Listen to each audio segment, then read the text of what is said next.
오늘 하나님께서 우리에게 허락하신 말씀은 열왕기상 17장 1절에서 17절까지입니다. 7절까지입니다. 열왕기상 17장 1절에서 7절까지입니다.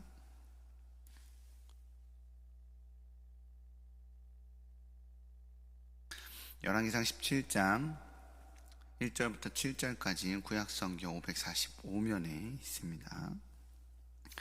우리 길지 않으니까요, 합독하도록 하겠습니다. 시작. 길르앗에 우거하는 자 중에 디셉 사람 엘리야가 아합에게 말하되, 내가 섬기는 이스라엘의 하나님 여호와께서 살아계심을 두고 맹세하노니 내 말이 없으면 수년 동안 비도 이슬도 있지 아니하리라 하니라. 여호와의 말씀이 엘리야에게 임하여 이르시되, 너는 여기서 떠나 동쪽으로 가서 요단 앞 그리 시냇가에 숨고 그 시냇물을 마시라. 내가 까마귀들에게 명령하여 거기서 너를 먹이게 하리라. 그가 여호와의 말씀과 같이 하여 곧 가서 요단 앞 그리 시냇가에서 머물매 까마귀들이 아침에도 떡과 고기를 저녁에도 떡과 고기를 가져왔고 그가 시냇물을 마셨으나 땅에 비가 내리지 아니하므로 얼마 후에 그 시내가 마르니라. 아멘. 하나님이 오늘 이 말씀으로 우리에게 은혜 주실 줄 믿습니다. 독일의 산간 마을의 5 형제 중 막내로 태어난 소년이 있었습니다. 아이가 태어난 지 9개월 만에 어머니는 소천하셨어요. 결국 아이의 양육은 남의 손에 맡겨졌습니다. 아이가 5살이 되었을 때 그의 아버지는 재혼하셔서 새 아내를 맞았습니다. 아이에게 새 엄마가 생긴 것이죠. 그런데 새 어머니는 아이를 냉대하고 멸시했습니다. 소년은 사랑의 결핍 속에서 성장하고 정서상 심각한 타격을 입게 됩니다. 그의 어린 시절은 매우 우울했고 성격은 폐쇄적이었으며 대인에 대해 기피하는 태도를 보이곤 했다고 합니다. 그러나 이 와중에 이 불행한 소년에게 꿈과 희망을 준 책이 있습니다. 그건 바로 성경입니다. 사람과의 관계가 두려웠던 소년은 성경을 묵상하는 일을 거르지 않았다고 합니다. 성경을 읽는 것을 즐겨했고 성경을 읽으면 그렇게 행복했다고 합니다. 이 과정을 통해 이 소년은 한 가지를 결심하게 됩니다. 어린 시절을 나처럼 불우하게 보내는 어린이들이 있어서는 안 된다. 이것이 그의 결심이었습니다. 성경을 통해 상처와 아픔을 극복한 소년은 자신의 아픔을 상처로 남기지 않고 소명으로 삼아 어린이들을 사랑과 정성으로 가르치는 교육기관을 만듭니다. 이 사람이 바로 최초의 유치원을 설립한 독일의 프레벨입니다. 그 프레벨은 성경을 통해 많은 어린이들을 구원으로 인도하는 교육자로 쓰임받게 됩니다.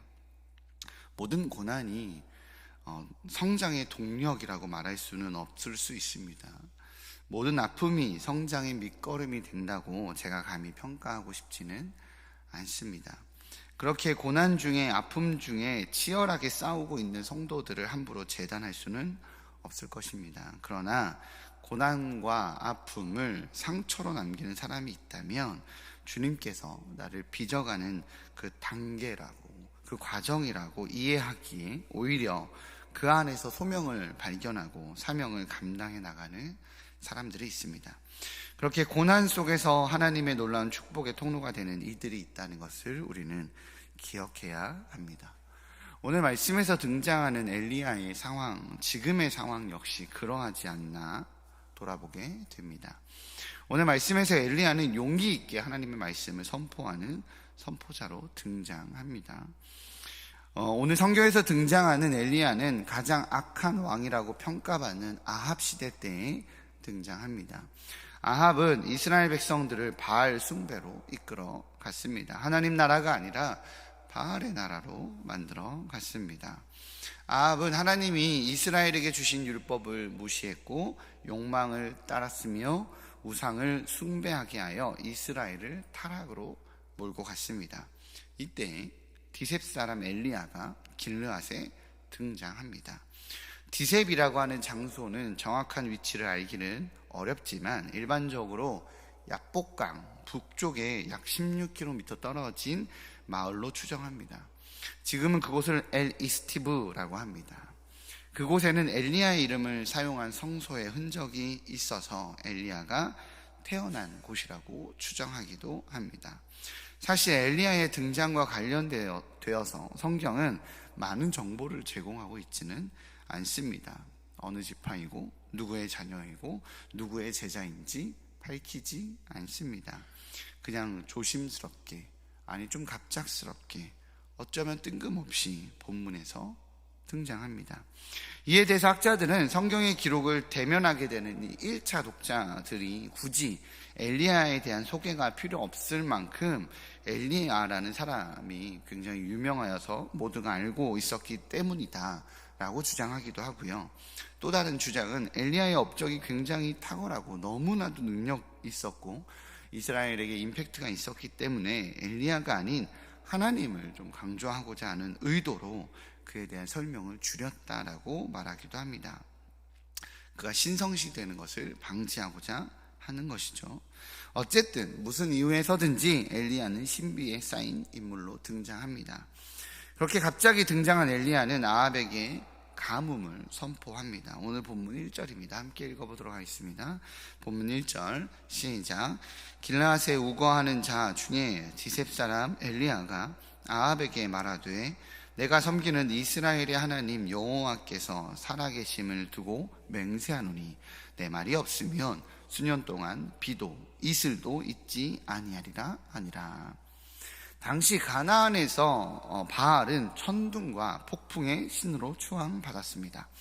바알은 땅의 풍요와 가축의 번성을 제공하는 신으로 이해되었습니다. 그는 구름을 몰고 다니는 우레의 신이었고 비와 추수를 통제하는 신이었습니다. 그런 바알을 섬기는 가나안 땅에서 그런 바알을 추종하는 아합 왕과 이세벨을 향해 엘리야가 선포한 것은 수년 동안 비도 이슬도 내리지 않을 것이다 였습니다. 가나안 신화에 따르면 바알은 이 모트라고 하는 죽음의 신과 싸워 패하게 되는 장면이 나옵니다. 그렇게 죽음을 맞이했던 바알이었습니다. 그러나 바알을 연모했던 이 아낫이라는 이름의 여신이 죽음의 신인 모트를 이기고 승리를 이끌어내면서 바알을 살리는 데 성공합니다. 그렇게 바알에게는 부활의 신화 내용이 있습니다. 그래서 바알을 섬기는 이 가나안 사람들은 1년 중 건기에 속하는 이 시기에, 비가 내리지 않는 이 시기에는 바알이 모트에 의해 죽음을 맞이하고 있는 시기로 이해하고, 반대로 우기에 속하는 비가 내리는 시기에는 바알이 아낫에 의해 살아나서 자신들에게 비를 내리고 있는 것으로 이해했습니다. 다르게 설명하자면 비가 온다는 것은 바알이 살아있는 것이고 비가 오지 않는다는 것은 바알이 죽은 것으로 이해했다는 것입니다. 그런 바알을 향해 오늘 엘리야는 외칩니다. 수년 동안 비도 이슬도 내리지 아니하리라. 이 말의 뉘앙스를 가나안 사람과 아합 왕에는 어떻게 들리냐면 수년 동안 내가 바알을 죽음의 상태로 만들겠다라는 것으로 이해되고 해석된다는 것을 의미합니다. 그리고 이러한 바알의 죽음은 가나안 땅에 존재하는 백성들의 고난과 죽음을 의미하기도 합니다. 왜냐하면 그건 비가 오지 않아서 가뭄과 흉년을 뜻하는 것이기 때문이죠. 이처럼 엘리야의 선포는 바알에 대한 죽음을 선포하는 것이고 이스라엘 백성들을 향한 고난을 선포하는 것입니다. 그리고 그 기간은 누가복음 4장과 야고보서 5장에 의하면 3년 6개월 동안 지속됩니다. 엘리야의 선포로 인해 바알은 부활하지 못하고 죽음으로 3년 6개월 동안 머물게 된 것입니다. 그래서 비가 오지 않는 것입니다. 그래서 이 땅에 작물이 메말라가게 되었습니다. 그러면 비가 오지 않으므로 백성들이 원망하게 되겠죠. 엘리야의 선포와 그 예언으로 비가 오지 않았으니 엘리야를 원망하게 됩니다. 민심은 엘리야를 향한 원망으로 가득 차게 됩니다. 그리고 아합 자신도 엘리야가 바알을 옴짝달싹 못하게 죽음의 상태에 머물게 한 것 같아서 당연히 분노합니다. 그러면 어떻게 될까요? 죽이려 들겠죠. 그죠? 백성들도 미워하죠. 나도 밉죠. 아합 입장에서는. 그러면 그를 죽여서 바알을 자유케 하여 만약이라도 엘리야가 죽었더니 비가 오게 된다라고 한다면 민심도 자기에게 돌아오게 되는, 유리하게 되는 상황입니다. 그러니 당연히 제거하고 싶어집니다.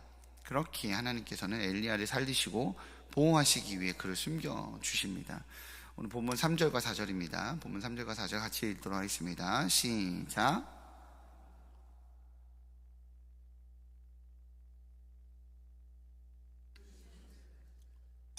내가 까마귀들에게 명령하여 거기서 너를 먹이게 하리라. 아멘. 하나님께서 바알을 섬기는 아합 왕과 이세벨의 분노에서 엘리야를 숨기기 위해 요단 앞 그릿 시냇가로 보냅니다. 요단강으로 보내는 것이 아니라 요단 앞 그릿 시냇가로 보냅니다. 그리고 그에게 먹을 것과 마실 것을 제공해 줍니다. 마실 것은 당연히 그릿 시냇가의 물이 되겠습니다. 그리고 먹을 것은 까마귀가 물어다 주는 음식입니다. 오늘 본문에 의하면 까마귀가 떡과 고기를 물어다 주었다고 말합니다. 그런데 오늘 저는 하나님께서 이 제공해 주시는 물과 먹을 것이 저는 좀 초라해 보입니다.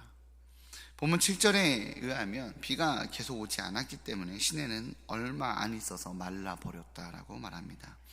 당연히 그릿 시냇가는 그 지역 특성상 우기를 제외한 평소 건기만 되더라도 물이 잘 마르는 시내였습니다. 요단강처럼 물이 풍부한 강이 아니라 그냥 그릿 시냇가 줄기에 불과하니 비가 안 오면 평소 건기에도 잘 말랐습니다. 그런데 3년을 훌쩍 넘겨버리는 이 긴 시간 동안 건기 상태에 머물게 될 터인데, 그렇게 그러면 물이 더 쉽게 마르겠죠. 물을 구하기 정말 어려웠을 것입니다. 주님께서 제공하시는 물이 참 넉넉하지 않습니다. 또한 까마귀가 물어다 주는 떡과 고기는 어떠할까요? 까마귀가 물어오는 음식입니다. 솔직히 양이 얼마나 되겠습니까? 많지 않았을 것입니다. 제가 요즘에 다이어트를 한다고 간헐적 단식을 좀 몇 개월 동안 했습니다. 덕분에 살이 좀 빠졌지만 저녁 시간에 먹는 것을 참는 건 참 힘듭니다. 정말 배고프면 이제 메추리알 하나를 먹어서 허기를 달랩니다. 그러면 정말 간이 기별도 안 갑니다. 더 먹고 싶어집니다. 네, 배고픈 건 참 찾기 힘든 것 같습니다.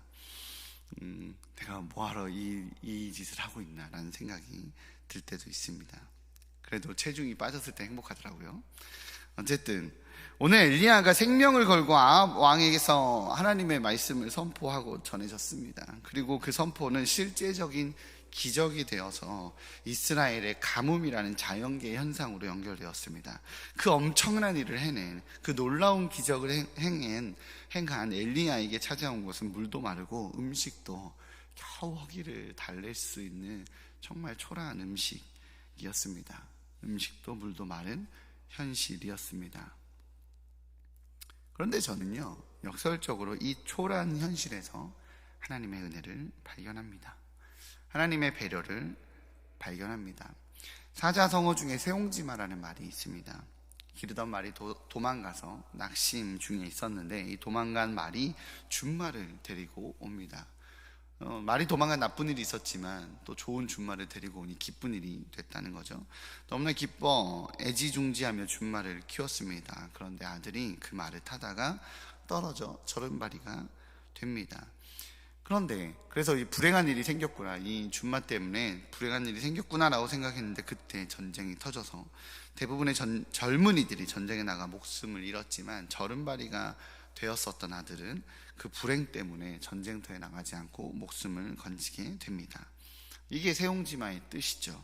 나쁨이 좋음이 되기도 하고 좋음이 나쁨이 되기도 하니 인생사 세옹지마다 어떻게 될지 모르는 거다라고 표현할 때 쓰는 이야기입니다. 오늘 엘리야 역시 하나님의 사명을 감당하는 부름받은 자로서 굉장히 초라해 보이는, 굉장히 참 우리 하나님 믿고 목숨 걸고 사명 감당했더니 물도 먹을 것도 없어서 그렇게 겨우 근근하게 버티는, 아니면 언제 물이 말라서 언제 까마귀가 먹을 것을 안 갖다 주어서 금세 배고파 나의 생명을 유지하기도 어떻게 될지 몰라 할 것 같은 초라한 상황이었을 수 있습니다. 그런데 저는 이것이 세옹지마처럼 하나님의 배려 같아 보입니다. 생각해 보도록 하겠습니다. 물도 먹을 것도 없어서 이스라엘 백성들이 아합 왕과 이세벨이 회개하기 전에 회개하고 돌아오기 전에 자신이 먼저 굶어 죽던지 목말라 죽던지 할 만큼 물도 참 음식도 없는 바로 그 자리가 자신의 생명이 보존되는 자리입니다. 당시 이스라엘은 엘리야의 선포로 인해 가뭄 상태로 있었습니다. 그렇다는 것은 당연히 물이 귀한 상태였다는 것이고, 이 말의 뜻은 사람들은 물이 있는 곳으로 몰려들었다는 것입니다. 그러나 그리 시내가는 사람들이 몰려들어 물을 구할 수 있을 만큼 물이 넉넉한 장소가 아니었습니다. 그러니 역설적으로 엘리야가 숨어있기에 참 좋은 장소였습니다. 숨어있는 엘리야에게 사람을 통해 음식을 가져다 줄 수 없습니다. 아합의 감시와 이세벨의 감시가 있었기 때문이죠. 그러니 오늘 하나님께서 까마귀가 음식을 물어다 줍니다. 추정하건대 한 마리가 물어다 주진 않았을 것 같아요. 한두 마리가 아니라 그래도 까마귀 떼가 음식을 물어다 주었을 것입니다. 그렇게 까마귀 떼가 몰려다니면 사람들이 어쩌면 좀 눈에 띄지 않았을까요? 사람들의 생각에 주목되지 않았을까요? 웬 새들이 저기 자꾸 몰려들지라는 생각이 들 수도 있었을 것입니다. 그런데 까마귀는 그런 생각을 할 수 없습니다. 왜냐하면 까마귀는 사실 썩은 고기를 먹는 새이기 때문입니다. 그렇게 까마귀 떼가 몰려들면 자연스럽게 드는 생각은 가뭄으로 거기 죽은 시체가 있나 보다라고 생각하지, 엘리야가 그곳에 숨어 있을 것이라고는 아무도 생각할 수 없습니다. 참 역설적이게도 하나님께서 풍족하게 채워주지 않으심이, 모자람이 엘리야를 보호하는 하나님의 지혜가 됩니다. 고린도전서 1장 25절은 이렇게 이야기합니다. 하나님의 어리석음이 사람보다 지혜롭고 하나님의 약하심이 사람보다 강하니라. 하나님의 지혜로 엘리야는 절대 아합과 이세벨이 찾을 수 없는 존재가 되어버려 그렇게 3년 6개월을 지내게 되었습니다. 그리고 이 과정을 거치면서 엘리야는 하나님의 기적을 온전히 목도합니다. 오늘 이후에 사르밧과 아브를 만나면서 생명을 살리시는 여호와 하나님, 그리고 먹을 것과 기름을 떨어지지 않게 채우시는 하나님을 또 경험하는 이야기가 내일 또 나옵니다.